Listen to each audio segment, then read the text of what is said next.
Hello and welcome to my YouTube channel Physics by Munish Sharma. This is Munish Sharma और आज हम पढ़ने वाले हैं triangle law of vector addition. ये 10+1 फिजिक्स का टॉपिक है। टॉपिक पे बढ़ने से पहले एक छोटा सा एग्जांपल स्टडी करते हैं। एक गाड़ी है और दो रस्सियों से बांध रखा है और दोनों रस्सियों को अलग अलग दो आदमी खींच रहे हैं और थोड़ा जो खींच रहे हैं, जो फोर्स लगा रहे हैं उसके ऊपर, वो कुछ एंगल बन रहा है दो रस्सियों के बीच में। अब गाड़ी तो दो उन अलग अलग डायरेक्शन में जा नहीं सकती, वो तो एक ही डायरेक्शन में जाएगी। पर कौन सी डायरेक्शन में जाएगी, कितने एंगल पे जाएगी, अगर ये सब बातें जाननी है तो हमें फोर्स को एक वेक्टर क्वांटिटी है, उसके लिए हमें लगाना पड़ेगा ट्रायंगल लॉ। तो क्योंकि नेट रिजल्टेंट फाइंड आउट करने में ये लॉ हमारी मदद करता है। तो आइए स्टडी करते हैं triangle law of vector addition. वैसे ये भी बता दूं, ये सिर्फ फोर्स के लिए नहीं है, ये सभी वेक्टर क्वांटिटीज पे एप्लीकेबल होगा और बहुत ज्यादा इस लॉ का एप्लीकेशन है। तो शुरू करते हैं आज का टॉपिक। अगर हमें दो वेक्टर ऐड करने हैं which are parallel or anti-parallel to each other, then we can easily do that as we have studied in the previous topics. But अगर वो एक वेक्टर एक दूसरे के साथ कोई एंगल बना रहे हैं तब प्रॉब्लम वाली बात है। तब उसके लिए हमें वेक्टर अलजेब्रा का यूज करना पड़ेगा और वेक्टर अलजेब्रा में हमें आज जो लॉ पढ़ने वाले हैं वो है triangle law of vector addition. तो triangle law of vector addition को समझते हैं। सपोज हमारे पास वेक्टर दिया गया है vector A. This is vector A. There is another vector, vector B. और इनका रिजल्टेंट पता करने के लिए हम ड्रॉ करते हैं ये वेक्टर along a triangle। तो उसके लिए suppose this OP is representing vector A और वेक्टर बी जो है it is being represented by PQ। So this is vector B. In other language you can say that OA जो है, sorry OP जो है, इट इज वेक्टर A या equal vector of A and PQ is equal vector of B, that is PQ vector is equal to vector B। इनका resultant जो है it will be along OQ। So this will be the resultant of A and B। Suppose ये resultant है R। तो triangle law के हिसाब से ये जो R है ये A और B के रिजल्टेंट को रिप्रेजेंट कर रहा है, यानी ट्रायंगल की तीसरी साइड से। तो R vector is equal to vector A plus vector B। तो this is our triangle law of vector addition. So let me introduce you this law. कि इस लॉ के हिसाब से है क्या कि अगर दो वेक्टर किसी ट्रायंगल के दो साइड से रिप्रेजेंट किए जा सकते हो, मैग्नीट्यूड और डायरेक्शन दोनों के साथ, तो और ऑर्डर सेम हो उनका। बच्चे ऑर्डर सेम होने का यहां पे क्या मतलब है हमारा, जैसे ये एक ही डायरेक्शन की ओर, जैसे ये जो है एक ही ऑर्डर, इसको जो जैसे बोलेंगे ना OP फिर P से Q, इसको बोलेंगे एक ही ऑर्डर है। पर अब इसी ऑर्डर को अगर फॉलो करें तो Q to O होगा अगला ऑर्डर, पर रिजल्टेंट का ऑर्डर ऑपोजिट है बेटा, OQ है, QO नहीं है। जैसे OP है PQ है वैसे QO नहीं है, वो क्या है OQ, ऑपोजिट ऑर्डर है। मतलब ये एक ही, अगर जैसे घड़ी की सुइयां घूमती है ना, अगर ये क्लॉकवाइज ये अगर एंटी क्लॉकवाइज डायरेक्शन है ना, तो एंटी क्लॉकवाइज डायरेक्शन पर ये R जो एंटी क्लॉकवाइज में नहीं है, वो क्लॉकवाइज डायरेक्शन में, वो ऑपोजिट ऑर्डर हो गया। तो अगर if two vectors are represented by the two sides of a triangle taken in same order, then the resultant is represented by the third side. मतलब तीसरी साइड जो है वो रिजल्टेंट को रिप्रेजेंट करेगी टेकन इन ऑपोजिट ऑर्डर, तो उसका order opposite होगा। तो ये है बेटा triangle law of vector addition. अब इसका हम डेफिनेशन स्टडी कर लेते हैं। Statement. So this is statement of triangle law of vector addition. If two vectors are represented both in magnitude and direction by two sides of a triangle taken in same order, then their resultant is represented both in magnitude and direction by third side of triangle taken in opposite order. जैसा कि हमने अभी explain किया कि if two vectors मतलब दो vector जो हैं वो मैग्नीट्यूड और डायरेक्शन दोनों ट्राइंगल की दो साइड से रिप्रेजेंट किए जा सकते हैं और उनका ऑर्डर सेम होना चाहिए, तब जो थर्ड साइड ऑफ ट्राइंगल है वो रिप्रेजेंट करेगा रिजल्टेंट को इन दोनों वेक्टर्स का both in magnitude and direction. और साथ में क्या कंडीशन है, it should be taken in opposite order. तो बच्चों this is the statement for the triangle law of vector addition. अब हम इसका रिजल्टेंट और डायरेक्शन, रिजल्टेंट का डायरेक्शन और मैग्नीट्यूड पता करते हैं, कैलकुलेट करते हैं। Now we will find the magnitude of resultant of two vector using triangle law. तो वेक्टर एडिशन का जो ट्राइंगल लॉ है उसका यूज करते हुए हम यहां पे दो वेक्टर्स का रिजल्टेंट का मैग्नीट्यूड निकालते हैं। तो suppose we are having two vectors a and b। तो हमारे पास दो वेक्टर हैं, vector a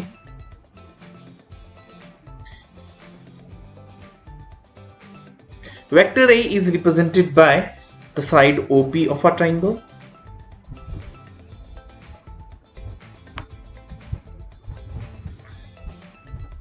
And another side of triangle, that is PQ.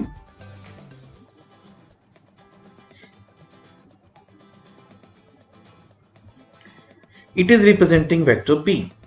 So vector B is being represented by PQ side, and their resultant OQ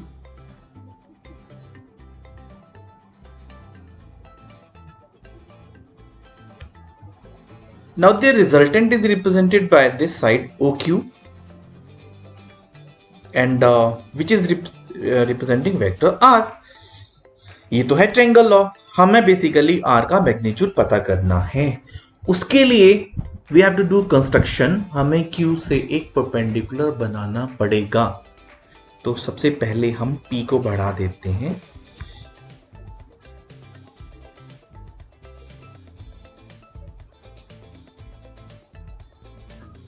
और यहां से हमने draw कर दिया एक परपेंडिकुलर।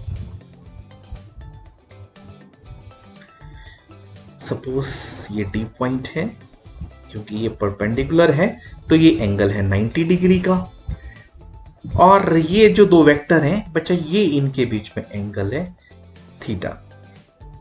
तो this is the angle theta, क्योंकि इनका लाइन ऑफ एक्शन के बीच में कभी भी एंगल देखा जाता है। तो ये वेक्टर इस डायरेक्शन में और ये जा रहा है इस डायरेक्शन में। तो ये है बेटा फर्स्ट वेक्टर का लाइन ऑफ एक्शन, ये है बी वेक्टर का लाइन ऑफ एक्शन, और ये है इनके बीच में एंगल थीटा। अब हम पाइथागोरस थ्योरम अप्लाई करते हैं। We will apply the Pythagoras theorem. कौन सी ट्राइंगल में अप्लाई करना है? इन ट्राइंगल OQD, ये जो हमारे पास से बड़ा ट्राइंगल बना है OQD, इसमें हम अप्लाई करेंगे पाइथागोरस थ्योरम। बच्चों पाइथागोरस थ्योरम का वैल्यू पता है ना, कि अगर ट्राइंगल का OQ साइड जो है दैट इज हाइपोटेन्यूज, हाइपोटेन्यूज का स्क्वायर जो है ये है हाइपोटेन्यूज बेटा ट्राइंगल का अदर टू साइड्स के स्क्वायर के सम के बराबर है। तो अदर टू साइड्स एक परपेंडिकुलर और एक बेस। तो बेस है इसका OD, तो it is OD square. Perpendicular है QD, तो इट इज QD स्क्वायर। तो ये है हमारे पास equation number, suppose it is 1। Now, as we can see, this OD side, ये जो OD side है बेटा, it is combination of two lengths, that is OP PD, यानी OD लंबाई जो है टोटल OP लंबाई प्लस PD लंबाई के बराबर है। तो यहाँ पे हम वैल्यू लिख देते हैं इसका, OD is equal to OP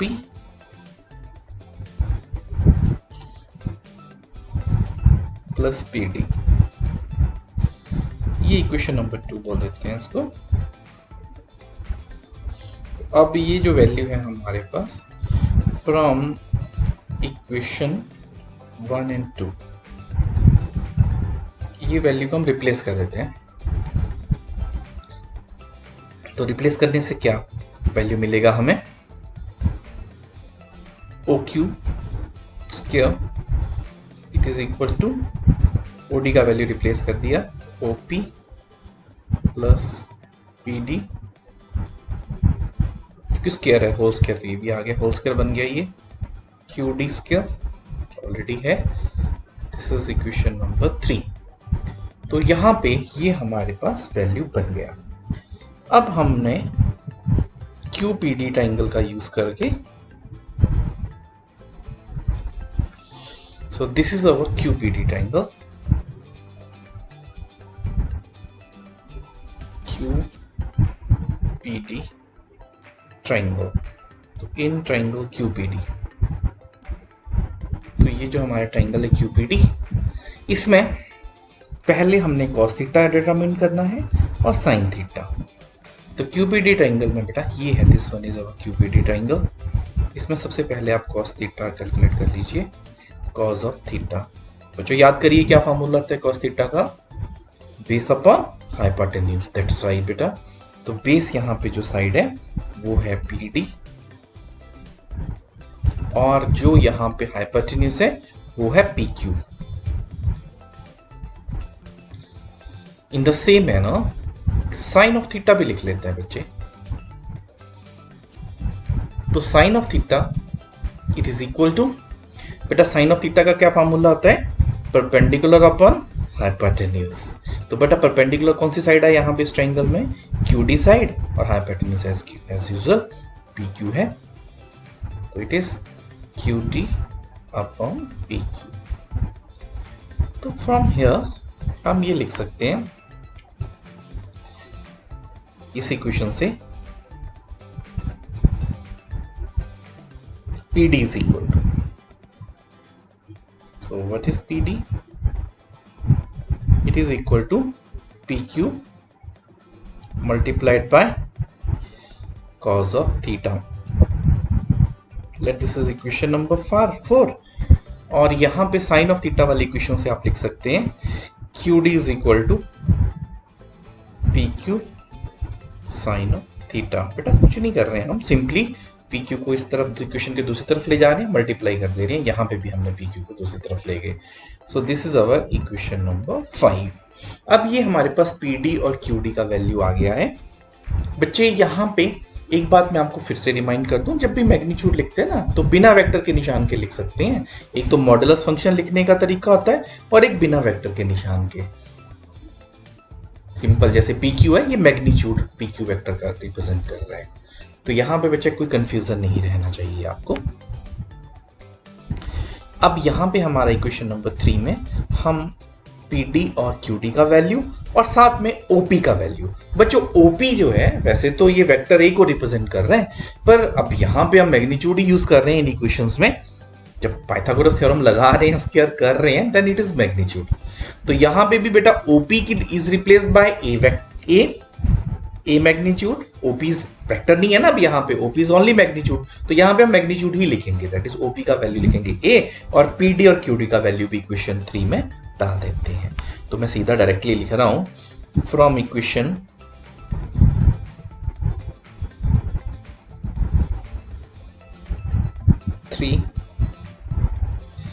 we get, तो इक्वेशन 3 हमारा है ये, it is OQ square,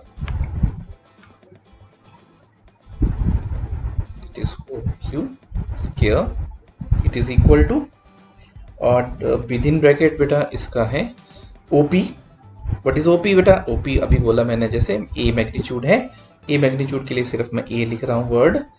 PD अभी हमने कैलकुलेट किया बच्चे, जैसे अभी हमने PD को लिखा है। मैं एक बार ना इसको सॉल्व करके, चलो PQ लिख देते हैं जैसा हमारे पास है। It is PD is equal to PQ cos of theta whole square plus बेटा QD या DQ स्क्वायर है, तो QD अब इसका वैल्यू डाल दिया हमने, PQ square sine of theta square, square कर दिया ना तो बेटा सभी टर्म्स का स्क्वायर हो गया। अब यहाँ पे पी क्यू का वैल्यू डाल देते हैं हम। बच्चों P Q is which vector बेटा, let's have a look at a diagram. This is बेटा P Q is B vector. तो पी क्यू मैग्नीट्यूड जब लिख रहे हैं तो it is only B magnitude. तो ए प्लस पी क्यू का वैल्यू लिख दिया यहाँ पे B cos of theta square, cos of theta और इस पूरा टर्म का होल स्क्वायर। अगेन बेटा पी क्यू का वैल्यू यहाँ पे रिप्लेस कर दिया, that is B square sine square theta. बस हम सिंपली कुछ नहीं कर रहे हैं, इसको सिर्फ सॉल्व करते जाना है, हम बहुत आराम से हमें आंसर मिल जाएगा इसका। It is equal to now बेटा, अब आप दो देख रहे हैं बेटा, दो टर्म्स का स्क्वायर है, तो इसके लिए बच्चे हम a प्लस बी का होल स्क्वायर अप्लाई कर देते हैं। अभी ये स्टेज पे मैं मान के चल रहे हैं प्लस वन में कि आप इनमें पूरी मास्टरी है आपको। तो बेटा ये फर्स्ट टर्म है a, तो फर्स्ट टर्म का square a square, second term में b cos थीटा तो उसका स्क्वायर। तो बेटा इकट्ठा स्क्वायर है ना, तो b स्क्वायर मल्टीप्लाई हो रही है तो स्क्वायर भी ऐसे हो जाएगा, b square cos square theta. Plus बेटा 2ab आता है ना, 2ab की जगह यहाँ पे b cos थीटा ना, तो ये वैसे ही लिखा गया, plus B square sine square theta. अब बच्चों कोई फार्मूला नजर आ रहा है आपको ट्रिग्नोमेट्री का, please have a look at it. तो यहाँ पे बच्चे देख सकते हैं ये साइन स्क्वायर थीटा और ये कॉस स्क्वायर थीटा, इनमें से बी स्क्वायर कॉमन है बेटा, कॉमन निकाल लेते हैं, वहां से हमारा फार्मूला बन जाएगा ए स्क्वायर। बेटा ये बी स्क्वायर कॉमन निकाला आपने ना, तो इट इज, मैं साइन वाली टर्म पहले लिख दे रहा हूँ, ऐसा लिख सकते हैं ना, You should not have any confusion बेटा। Sign square theta plus cos square theta यार। अब यहाँ से कॉमन निकाला बी स्क्वायर, इस टर्म को मैंने पहले लिख दिया तो बच गया साइन स्क्वायर थीटा ब्रैकेट के अंदर, प्लस ये वाली टर्म है बेटा, इसमें भी बी स्क्वायर कॉमन निकाल दिया ना इसलिए बाहर लिख रहे हैं, प्लस इसके साथ कॉमन निकालने के बाद बच गया cos square theta plus 2ab cos of theta. So it is equal to A square plus B square. बच्चे what is sin square theta plus cos square theta, it is 1 बेटा, तो it is A square plus B square plus 2ab cos of theta. तो बच्चों ये आ गया आपके पास ओ क्यू स्क्वायर का वैल्यू। तो बच्चों ओ क्यू वैल्यू कौन सा वेक्टर है बेटा, O Q is representing which vector बेटा, हाँ you can look at it.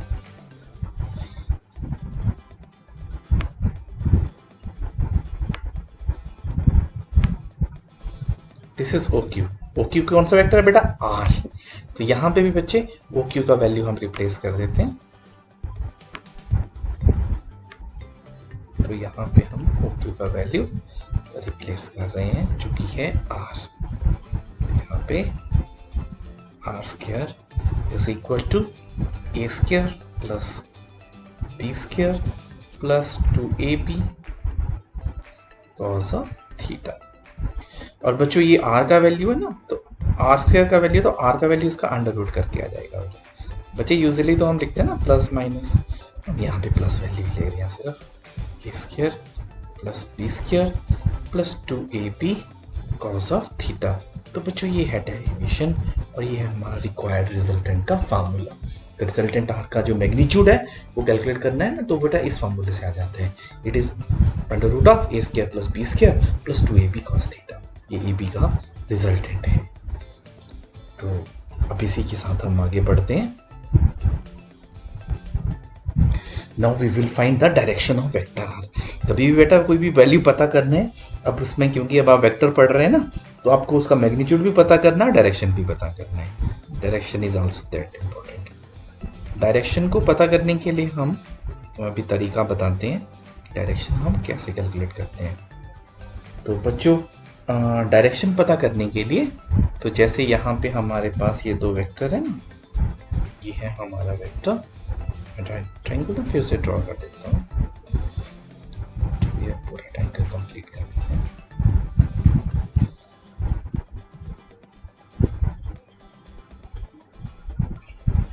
This is our vector A,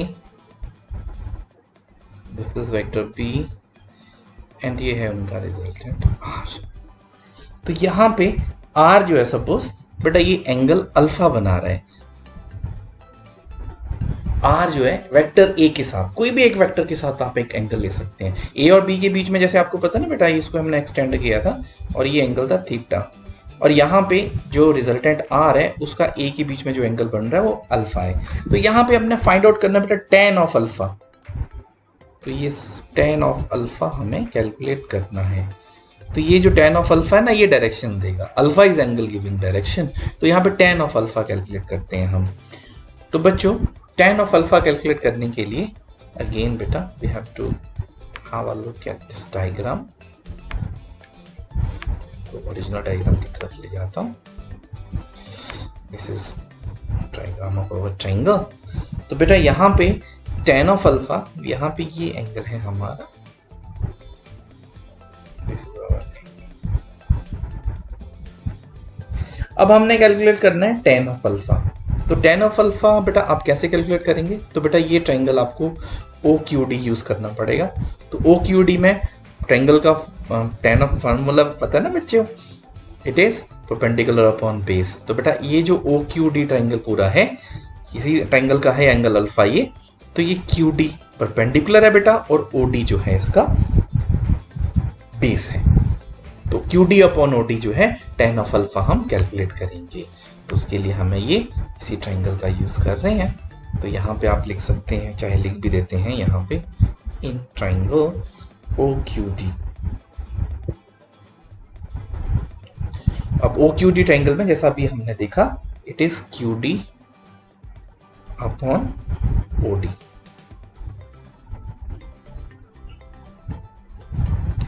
तो यहां पे बेटा क्यू डी वैल्यू जो है वो हमने कैलकुलेट भी किया था। तो क्यू डी से पहले हम ओडी को सॉल्व करके डालते हैं बेटा। ओडी भी लिखा था हमने बेटा, ओडी दो साइड्स का कॉम्बिनेशन है जो कि है ओपी प्लस, अभी आप डायग्राम बना रहे हैं ना साथ साथ में, आप उसमें देख सकते हैं ओपी प्लस पी डी। अब बेटा यहाँ पे अगेन हम क्यू डी का वैल्यू डाल देते हैं जो कि हम अभी कैलकुलेट कर चुके हैं इक्वेशन में, that is B sine theta, B sine of theta, और डिवाइडेड बाय ओपी का वैल्यू। ओपी का वैल्यू जैसे अभी हमने यूज भी किया था, ये ए वेक्टर है, ए है, और बी डी है B sine, sorry B cos theta. तो बच्चों ये फार्मूला जो है हमें, ये जो टेन ऑफ अल्फा का, एक बार फिर से इसको अलग करके लिख देता हूँ, ये हमें दे रहा है बेटा डायरेक्शन। तो ये है हमारा वेक्टर का डायरेक्शन रिजल्टेंट का। तो it is B sine theta divided by A plus B cos theta. तो बच्चों ये रिजल्टेंट का फार्मूला मैं फिर से रिपीट कर देता हूँ बेटा, it is under root of A square plus B square plus 2ab cos of theta. बेटा ये दोनों फार्मूला आपको याद रहने चाहिए, बहुत एप्लीकेशन है इनमें, एग्जाम में डायरेक्ट क्वेश्चन भी आता है इसका कि स्टेटमेंट पूछा जाता है और इसमें पूछा जाता है कि आपको प्रूफ वैल्यू कैलकुलेट करना है रिजल्टेंट का और उसका डायरेक्शन बताना है। तो बोर्ड एग्जाम के लिए भी ज़रूरी है इसका डेरिवेशन, और एप्लीकेशन तो इसका बहुत ज़्यादा है।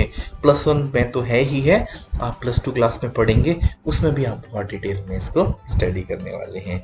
आई होप आपको समझ आ गया है पूरा टॉपिक। एंड कोई भी डाउट रहता है तो प्लीज़ कमेंट सेक्शन में आप बात कर सकते हैं, मेरे से डाउट पूछ सकते हैं।